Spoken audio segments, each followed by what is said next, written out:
So I am going, specifically today, I'm going to talk about the one-to-one mentor program, which is the mentoring program of the Champaign-Urbana Public Schools. We do work cross-district. We're one of the only programs in the school districts that will work together.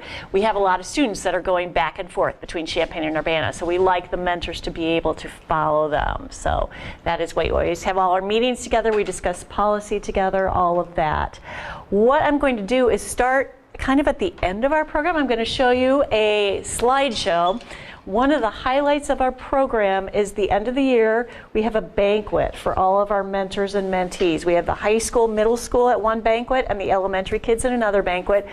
The big highlight is the slideshow at the end, where we show pictures of all the mentor-mentee pairs, and then we have our graduating seniors that have graduated that year. So I'm going to start. It's not everybody that went through. We have over 500 mentors in Champaign-Urbana, just a select few. And then at the end, it just gives you a good idea of the type of people that we have as mentors, the type of students we have. And at the end, it has all of our graduates from last year. There were, I believe, 14 or so that graduated from high school. They all received $5,000 toward furthering their education. And I'll tell you a little bit about our Scholarship Foundation at the end. But I will start with the slideshow. And for people watching on YouTube, they should know we're not going to show the slides, but they could contact you if they want to see it. Okay.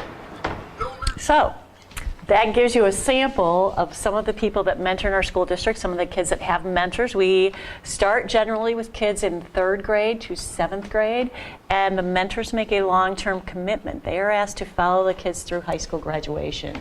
So it can be up to a 10-year commitment that some of the mentors are making. Yes, long-term commitment. A little bit of background about the program first. Why mentoring in Champaign-Urbana? In the public schools in Champaign, the poverty rate is 55% of the kids are living very close to or at the poverty level, which is about $21,500 for a family of 4. In Urbana, it's even higher. It's closer to 60% of the students in the public schools are at the poverty level. And this morning I actually looked at different cultures and broke down statistics for particular groups, and I thought that was very interesting. African American population, 87% of the kids in our public schools are at the poverty level. 77% of the Latino students are at the poverty level. 54% of American Indians, 58% of multiracial, 29% of white, and 28% of Asian. So it's not something when you are on campus or when you're in certain parts of Champaign-Urbana, you do not look around and think, oh my gosh, half the people are at the poverty level. It is not commonly seen until you go into some of the public schools and you do realize there are a lot of children at risk. Poverty is the greatest factor for students not graduating from high school. So that is what we are trying to help out. Many of these students live in one-parent homes, or even if there's 2 parents, they may be working several jobs. They do not have a lot of time to spend one-on-one with students. The mentor is giving these students somebody there who pays attention to just them 1 hour a week during the school day, is just listening to them, just talking with them, cares about what they think. And that can make a huge difference, because there was a study done, it was a while ago, this was of an average family of 4, 2 parents. The dad in that family spent less than 1 hour a week of one-on-one time with each of his 2 children. That's the average family. So if we have a lot of families at high risk, they are getting a lot fewer minutes than that. And you also see it a lot when you are in the schools. I run a homework club at Garden Hills. We work with 3rd, 4th, and 5th graders. Yes, they need help on homework, but mostly what they want is attention from the adult tutor who is there, because that is what a lot of people just don't have time to give. The program was started, mentoring was started in 1994 in Urbana schools and at Bottenfield Elementary in Champaign. It was started by Barbara Linder, who is still the coordinator at the Urbana Public Schools. 2004, they received a grant from the federal government, Department of Education, that enabled them to put the coordinators at every school.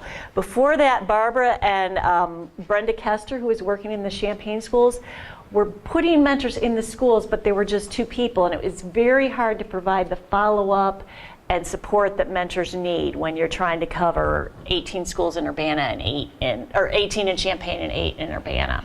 So with the grant, they were able to hire the coordinators, and that grant lasted 3 years, and we were able to convince both the Champaign School District and Urbana School District to then pick up the funding for those positions. So these are fully district funded positions. And again, most of the coordinators work half-time, 10 hours a week at 2 elementaries, or 20 hours a week if they're at a middle school or a high school. So the parameters for our program are that it is one-on-one relationship. We don't want the mentor to be meeting with the student and all their friends, although they get asked to do this quite a bit. And we sometimes have to, our coordinators are there to remind the students, no, this is the one-on-one relationship building program. The other students don't have permission, and this is your special time. It is school-based. We do not expect mentors to do anything outside of the school. We do have the banquet at the end. Every once in a while, we'll have another event that will come up. We're actually working with National Public Lands Day tomorrow, and some of our mentors and mentees are coming out to one of the Champaign parks to help clean up. But generally, you meet just during the school day, on school grounds, not over vacation, not over the summer. It is an hour a week, and that does include the travel time. Most students have about 40 minutes for lunch, so you meet during that 40 minutes, and then you have 10 minutes either way to get back to your place of business. Mentors generally play games with students, talk with students, go outside, play basketball, things like that. Most of our mentors start at elementary school, and at that time you're going to see a lot of game playing, a lot of just having fun, and that is how the relationship develops. Takes a while to get that relationship developed. With some kids it's instantaneous, but with many, many more, their trust has been shattered over and over by adults, and it does take a while before that trust is established. So what we find is the first year, you know, they're like, great, the mentor's coming. There's not a strong connection made until the mentor comes back the next year, and the student is like, wow, this mentor is coming back. That's why we generally will not place college students as mentors, because we are asking for that long-term commitment. We ask for the year commitment at the beginning, but with the knowledge we're going to ask you to recommit to the same student and follow them through high school graduation. And a perfect example came up recently. A student at Jefferson had a mentor, and for personal reasons, the mentor was no longer able to continue, and he'd been with the student for about 2 years. And the coordinator at Jefferson went to the student and said, you know, would you like me to put you on the list to get another mentor? And the student said, no, every adult in my life has left me and disliked me. And that's, a lot of these kids have had that happen to them, and that is why we are really looking for long-term commitment. If a mentor stays with the student for less than 6 months, it can actually be detrimental even for that 6 months if they then leave, because they have made the commitment and they're not following through. We don't ask mentors to do tutoring. It's not a tutoring program, although some mentors will bring schoolwork tutoring into their sessions in kind of a fun way. Again, we've had several mentors who have really tried to start working, oh, she's not doing well in math, and we're going to work just on math worksheets. And within about 3 or 4 meeting times, neither the mentor or mentee are having fun anymore. That's what they do all day at school, and the relationship starts to fall apart. So we do not ask mentors to do tutoring. You are a cheerleader, not a judge. You're there to support the students, really to be their cheerleader, to listen to them. You may not agree with things that they're doing or with things their family is doing, but we are not asking you to judge or to give advice. And we have a very in-depth training that all mentors go through, where we go over all of this. How long does that training take? Training is 2 hours. And then we do have a follow-up training. Every spring we offer a follow-up training that mentors can come to, and it usually answers a lot of questions that may come up after the initial 6-month period. So they do have that follow-up training, and then our coordinators are there too. They all have brown bags at their schools once a semester where different topics are discussed, and then any mentor can come see the coordinator at any time to discuss problems too. The kids we place, generally, again, they're 3rd to 7th grade. Many studies have shown that is the best time to make this kind of relationship, to set it up. Students are excited to see their mentor. They look forward to it. It's not a stigma for them to have a mentor. We have kids that run up to the coordinators at middle school and elementary school and say, oh, can you please get me a mentor? It's seen as a very cool thing to have this adult who comes to visit you and spend time with you. They are referred generally by teachers or staff in the building. They are referred for maybe not living up to their potential academically, for having poor social skills, just for being lonely, not doing as well as they could. We try to stay away from extreme behavior issue students. That is generally more than our mentors are trained to handle. So we do not take that type of student. A lot of the students just want attention, and that's the big reason they're referred, and that's what we provide for them, is the attention. Students can request a mentor themselves, and a lot do, particularly at the middle school. They can fill out their own application. We do have some parents that will request a mentor for their student too. Once a mentor is assigned, of course, they have to have parental permission to meet with the mentor, and so that is given through a permission slip. The benefits of mentoring, it's very hard. It's not an exact science, so it's very hard to trace what exactly the benefits are. We do give a survey at the end of every school year. We give it to all the teachers who have students that have mentors in their class, give it to all the mentors, and we give it to all their mentees. So some of the statistics from last year's survey show that teachers, and again, these all had at least one mentee in their classroom. 201 teachers answered the survey. 85% say it changed the school attendance of the mentee for the better, or else their attendance was such that it wouldn't make a difference anyway. Their attendance was fine. 77% say it changed the mentee's relationship with teachers for the better, and 80% say it improved the child's self-confidence. That is the teacher ranking of what happened. The mentees themselves, 319 responded. This is in Champaign only. I just have statistics for Champaign. 99% say they enjoy being with their mentor. 98% say their mentor gives them a trusted adult that they can talk to. 97% say their mentor listens to them without judging them. That's one of the huge things, because they feel like they are judged all day long. They have a teacher who's telling them they've got to get this in, got to get that in, a parent who's telling them they've got to watch their little brother, whatever. The mentor, they feel, is somebody who doesn't judge them and who just listens to them. 100% say their mentor makes them feel good about themselves.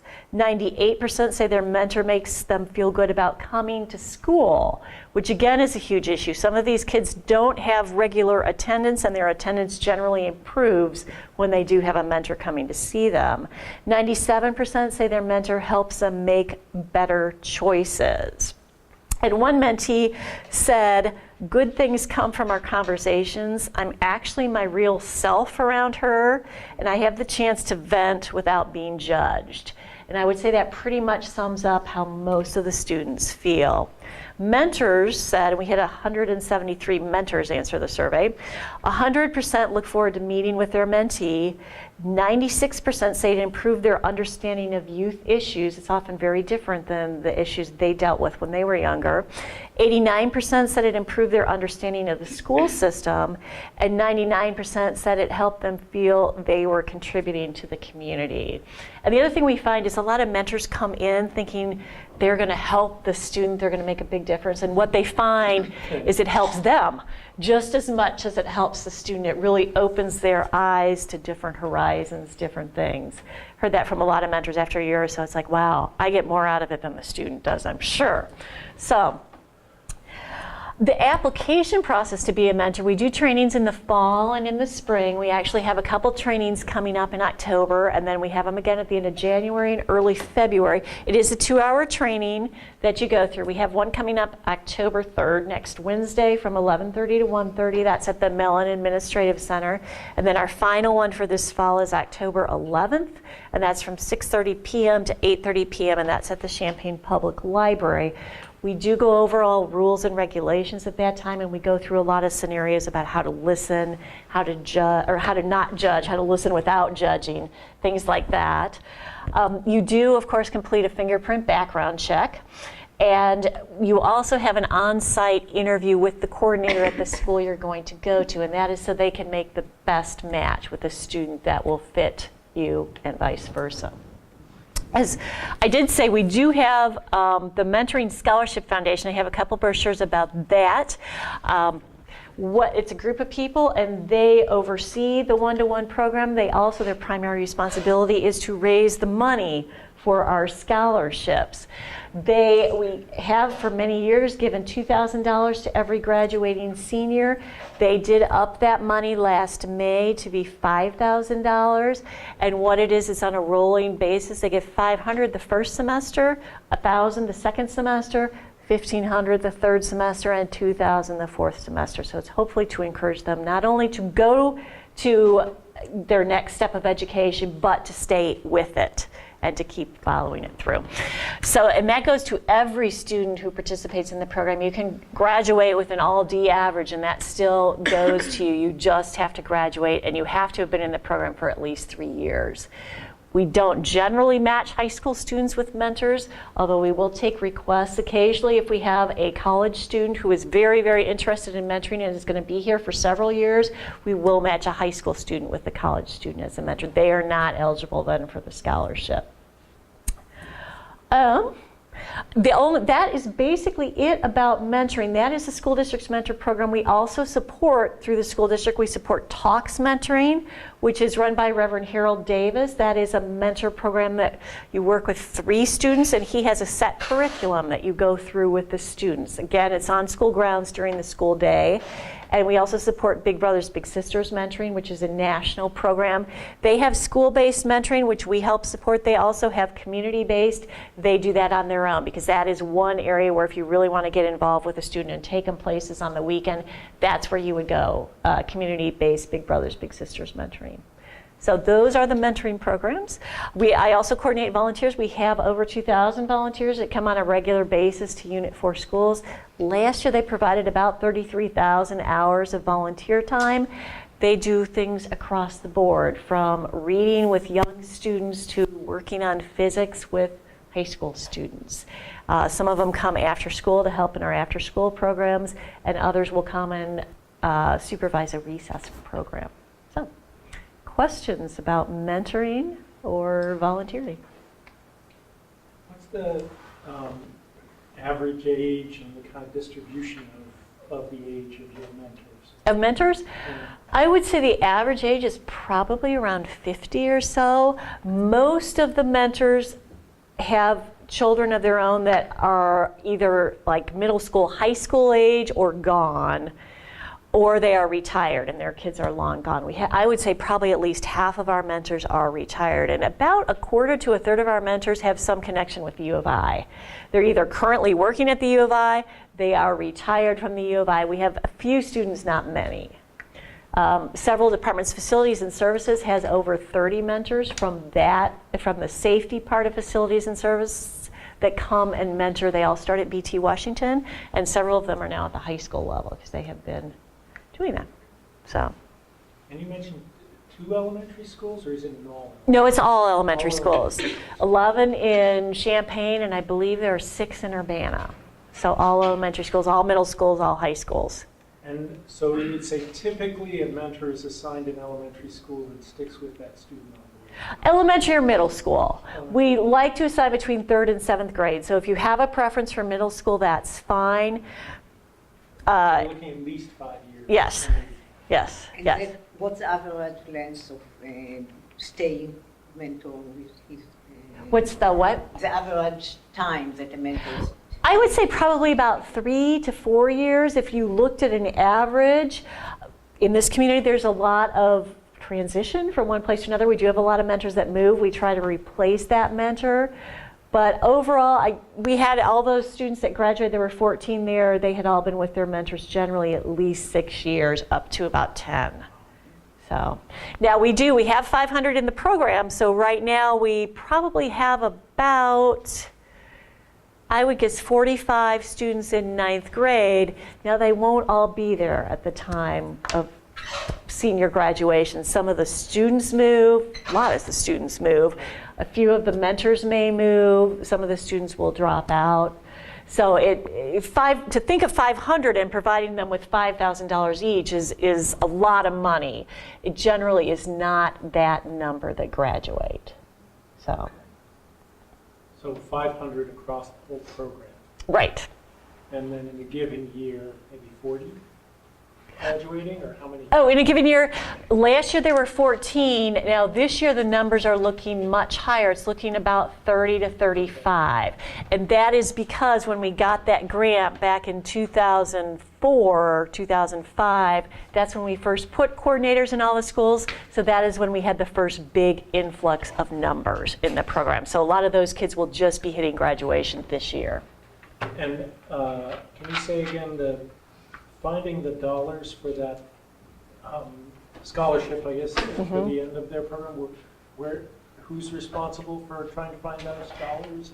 That's the CU One-to-One Scholarship Foundation, and it's basically done through mail solicitations.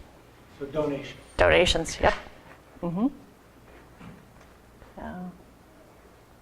I'm not sure you might have said it, but do you find that it raises the percent of students who don't drop from high school? It's very, very hard to specify that because there could be lots of other reasons that they don't drop from high school either. Yes, we like to think that it does. And even if they don't, we've had several mentees who have dropped out of school who 5 or 6 years later have written to their mentor and said, by the way, I went back and got my GED because of some of the things you said or did. And that's where we really, you feel good about it. Lots of what you do, you never see the results of. You don't know what you've said or done that may make a difference to that particular child. But when I used to coordinate both high schools, and I would talk to the students every year and ask them, what they liked about having their mentor come. And the biggest thing they would always say is, it just made me more comfortable with adults, and I have somebody I can talk to that listens to me. So, and I think that's huge. A lot of them won't come out and tell the mentor that, but they do mean a lot to the student. And every year, at the end of each year, every student has the chance to say, no, I don't want to meet with the mentor anymore. So, and the mentor has that same chance too. And that rarely happens unless one or the other is moving. So. Do they stay in touch after graduation? Do you know? A lot do. It kind of depends on the pair. A lot of them do. And we found with a lot of the students, they may not go to college right away. They may be working for a year or two. They can then come back. Hopefully within 2 years, they would start their next phase of their education to begin using the money. But we're seeing all different types of things happen. A lot of students are electing to try an online school, things like that. So, but yeah, most mentors do, maybe not on a regular basis, they're not seeing them once a week, but they are in touch with their mentee after graduation. Do graduating kids talk about wanting to be a mentor? Some of them do. We had, at our mentor banquet, we usually have several students who have graduated come back and speak to the students and the mentors there. And last spring, Preston Williams, who's a superintendent in Urbana, mentored several students, and one of his students was the speaker at the banquet. He was working on his PhD. He works for the city of Champaign, and that he would like to be a mentor at some point, but he just talked about how much Preston, his presence had done in pushing him to go on. So. Is it often that mentors would, after their students graduate, or maybe had a student move away, just pick up a new student? Or Yes, particularly those that have students that move away, most do pick up another mentor. And we have had several that students have graduated. Most of them take a year off, and then they come back and start again. So.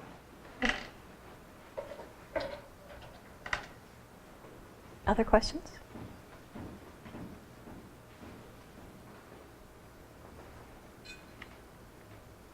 Okay. What's the biggest challenge for the program? Finding men to mentor.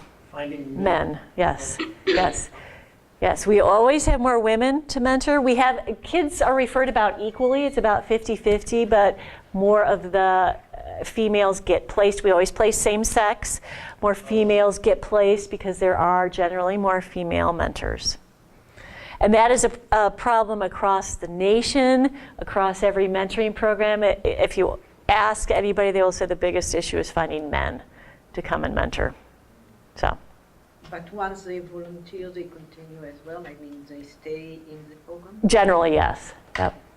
And occasionally, I mean, you don't know what your future's going to hold. So sometimes some family emergency will come up or their job switches or something, and then they cannot continue. But most people that do make that commitment are planning to be there. And it's a big commitment at the start, but once you've been with the student for about a year, it's not a big commitment at all. I mean, I think most mentors wouldn't dream of not coming to see the student. So.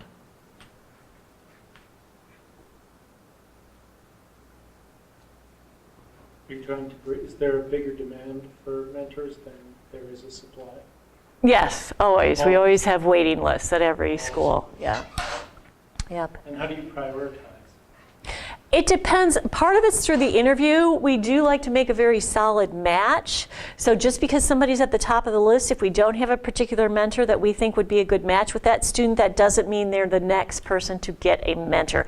But we do take into consideration how long they've been in the list, where the referral came from, all of that. So. And all the teachers know about the program? Yes, they should. Now, we do have new teachers constantly coming in, but each year the coordinators talk at a faculty meeting and remind them, talk to them about the mentoring program. Yes. Do the mentors often become like volunteers in the schools in other ways? Like, do you have sort of like a retired mentor who used to be like an engineer or something, and by meeting a student decides, oh, I'll just see volunteer in business class or something? Or is it mostly just mentors and that's... It's mostly mentors. Sometimes it's the other way around. Somebody will be volunteering in the school and think, oh, wow, I would really like to work with this student, and will become a mentor. Now, some of our mentors do volunteer, but I would say it's more the other way around. So.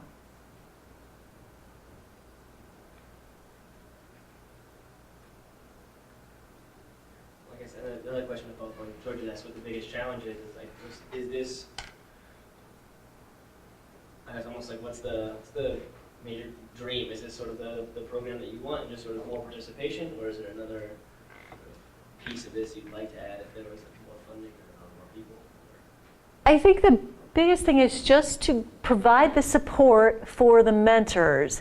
It's very easy to say, oh, we'd love to have 1,000 more mentors, but you also have to have the structure and the support for them, because that is very needed at the schools. So I would say just to keep that support level there, and also the other piece is we would like to see more of the students go on to further their education. That is a struggle right now. So. Do you have any kind of infrastructure in place for the mentors to continue to follow their mentee through like if the mentee goes on to college, or because I know that's a big transition from high school to college, and so like it seems like it would be really valuable for the mentor to continue to follow their mentee. We don't have any in our program. A lot of the mentors will do that on their own, but it is kind of up to them. What we did recently, just add, because we do have mentors move. We had one move to California a year and a half ago, and he had a very close relationship with a student. We just purchased the material, the camera and the headphones and stuff, so they will be able to Skype from the mentor office. And we have another mentor who's in Arkansas. She comes back like 4 times a year to meet with her mentee, but to be able to do this too will be helpful. So it's just some things like that too to keep them in contact. So. But no, right now there is nothing in place structure-wise for them to follow through at college. But we do find we're getting more and more questions. I mean, as coordinators, I'm getting more questions about, okay, my student wants to go to such and such a college. They don't know the first thing about filling out the application, what to do next. We are starting to get more of that. And the schools in general, I know in Champaign, they recently added college counselors to both high schools. So it's something that's building in the schools too, where students can go in and get that information. But that's a fairly recent development. So, yeah. I'm actually a part of this program, so it sounded very familiar when I walked in. Oh, okay. I just completed a year with my mentee, and so I was wondering how many mentors actually get to interact with the parents at all? Like I hear, I work with the student very closely. So then how close is the interaction with maybe the mom or dad? Do you see that among mentors at all? Not generally in our program because it's school-based. On school grounds, you're not going to get the interaction that you would have if it was community-based and you're always going to the house to pick up the student. Now, you do pick up the student for the banquet, and that is the permission slip goes home, and generally you're going to the house to pick your student up, and that would be the time that you would possibly meet the parent. Every parent is given the opportunity to come in and meet the mentor before they start with the student. Very, very few parents have ever taken advantage of that. A surprisingly few number. I would guess maybe 5 that I've seen in the 6 years I've been doing this. My mentee is now a junior in high school, and I do know her parents, I mean on a casual basis, because when she was in elementary school, I would pick her up at the banquet, I'd see them. She's in high school now. High school is as they get to high school and you've had that relationship, you do actually have permission to take them off campus at lunch, and the parent has to give permission. So I often, have talked to her dad or something to get that permission, and I do know the family situation. I'm comfortable going in to talk with them when I go pick up my mentee for the banquet, but that does take a while to develop. Now there are some on the flip side that have a very strong relationship with the parents, and it just depends. Generally that happens when the mentee gets older, because how old is your mentee right now? She's 10th grade, so she's 16. Well, right now she's 16. Okay. But you just started with her a year ago, so it hasn't, yeah. What, are you at Champaign High School or Urbana? Urbana. Okay. Yeah. Is there a national network of these programs? Yes, there is. There are a lot of there's a national mentoring conference in Washington, D.C. There are lots of conferences. Minnesota has a big network of mentor programs. Ours is actually based off of a program in Connecticut. So there are conferences. There are a lot of research going on. Again, it's a very hard thing to study and give concrete results. So. But there is a literature. Yes, there's a lot out there. So.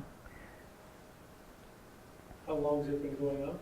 Mentoring? Yeah, as a field of study and a evolving sort of national program. I would say mentoring started probably in the 80s at some point. Now, to really come into the forefront has probably been in the last 10 to 15 years. So, and I know one of the big studies that was done about mentoring, and it was through some of the grants that the federal government gave out, did not give real positive results to mentoring. It's very, very hard to measure what kind of results you're getting, and can it really be attributed just to that mentor. So.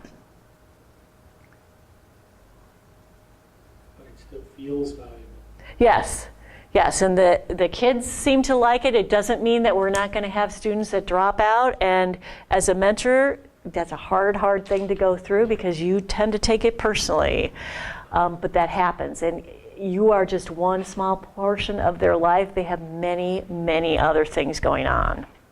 So, but we always say you just have no idea the impact of what you did or said, even if your student doesn't graduate, may have done for their life, their future direction. And sometimes the student themselves doesn't realize it till 10, 15 years later. So.